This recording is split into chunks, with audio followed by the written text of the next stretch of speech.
Bonjour à tous.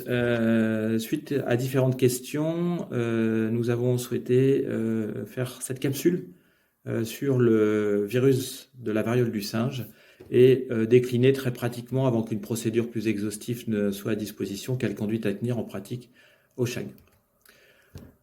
Alors déjà, qui est suspect? Ça, c'est vraiment important, effectivement, de screener les patients. C'est tout patient qui a une éruption vésiculeuse évocatrice de monkeypox 2, je vais y revenir ultérieurement, et ou précédé d'une fièvre ressentie ou mesurée à 38 degrés, ou un patient qui présente une pneumopathie ou des signes d'encéphalite sans cause au préalablement identifiée, mais avec lequel il y a quand même un lien avec une histoire vésiculeuse qui peut être évocatrice de la variole du singe. Évidemment, qui peut être très suspect, donc c'est les mêmes critères, et on va également rajouter une exposition suivante, moins de 3 semaines précédant le début des signes cliniques. Par exemple, si un patient a eu un contact à risque avec un cas confirmé ou probable en France ou à l'étranger, il va rentrer dans ce cadre-là. Si un patient rentre d'un voyage en zone d'endémie, l'Afrique notamment, ça peut être la République démocratique du Congo, surtout le Nigeria, Cameroun, ou aurait consommé de la viande de brousse dans ces pays-là où aurait eu un contact avec rongeurs ou des animaux, c'est évidemment un risque supplémentaire. Et puis est évoqué les partenaires sexuels multiples ou anonymes, quelle que soit l'orientation sexuelle. Alors l'histoire de la maladie est simple, il y a une incubation qui varie de 5 à 21 jours. Et puis ensuite, l'histoire de la maladie se décline en 2 phases, avec une première phase, je dirais, prodromique, où le patient a de la fièvre, a des adénopathies, a des myalgies, c'est très peu spécifique, mais des J1, J2 peuvent toutefois quand même apparaître un énanthème, c'est-à-dire des lésions au niveau de la bouche et de la langue, qui sont suivies assez rapidement par une éruption, un rash centrifuge qui commence au niveau de la face et qui s'étend sur 24 heures. Cette poussée, elle est unique et elle peut toucher également la paume des mains et la plante des pieds. Et puis ensuite, on a des papules et des vésicules qui évoluent vers des formes pustuleuses, ulcérées, jusqu'à formation de croûtes qui vont ensuite cicatriser au bout d'environ, à partir de J14. Alors évidemment, il y a des diagnostics différentiels parce que c'est une maladie qu'on n'a pas encore vue chez nous. Pensez surtout aux infections cutanées à herpès viridé comme la varicelle, avec une différence majeure, c'est qu'il y a une seule poussée, avec 2 différences majeures, c'est qu'il y a une seule poussée et le virus de la varicelle épargne souvent la paume et la plante des pieds.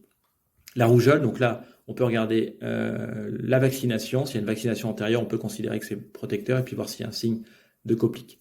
Alors la variole, je ne vais pas l'évoquer parce que c'est une maladie qui est éradiquée depuis 1979, mais tout de même, la vraie différence, c'est qu'il n'y a pas d'adénopathie quand il y a une infection au virus de la variole lui-même qui a disparu maintenant depuis 43 ans. Et puis ça peut être une infection bactérienne de type syphilis, ça peut être une infection parasitaire comme la gale ou ça peut être également une allergie. Alors, il peut y avoir des formes graves, soit parce qu'il y a une éruption majeure, soit parce qu'il y a des formes encéphalitiques, soit des formes pulmonaires également ou des surinfections. Sachez qu'il n'y a pas de décès observé en France à ce jour et que la mortalité évaluée est à moins de 1%. Et c'est cette mortalité a été évaluée sur des données plutôt africaines.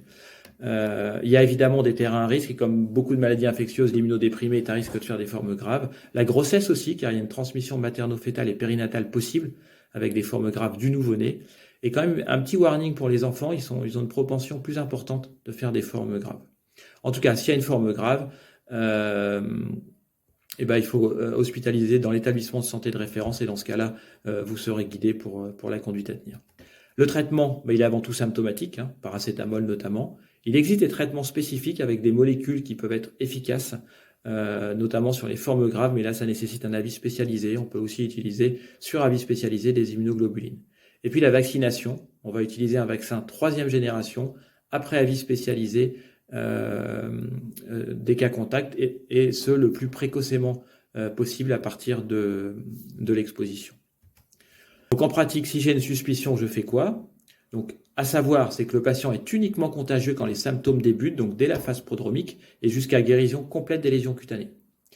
Le prélèvement, vous n'hésitez pas à appeler le biologiste qui va vous fournir le kit de prélèvement. Il y a 2 sites de prélèvement, évidemment les vésicules et en plus l'oropharynx.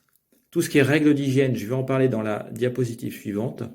Vous pouvez nous solliciter, mais il n'y a pas d'astreinte dédiée et donc ce sera uniquement en semaine et aux heures ouvrables. Et point important, s'il y a vraiment une suspicion, vous appelez le centre 15 qui va ensuite réorienter vers l'astreinte infectiologue de l'établissement de santé de référence et l'ARS le cas échéant.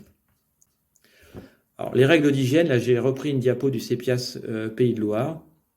Pour le patient, c'est chambre seule, masque chirurgical et on couvre les lésions cutanées. Et pour le personnel soignant, il y a 2 cas de figure. Soit il n'y a pas de contact avec le patient et donc ça va être des précautions standards et des précautions R avec port de masque FFP2 et lunettes visière de protection.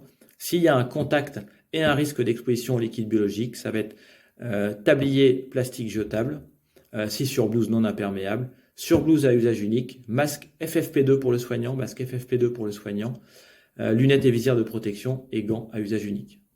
Le linge, dans l'idéal, sac hydrosoluble, les déchets en DASTRI et de toute façon, le bio-nettoyage, les désinfectants dans l'établissement respectent la norme 14476. Je vous remercie de votre attention.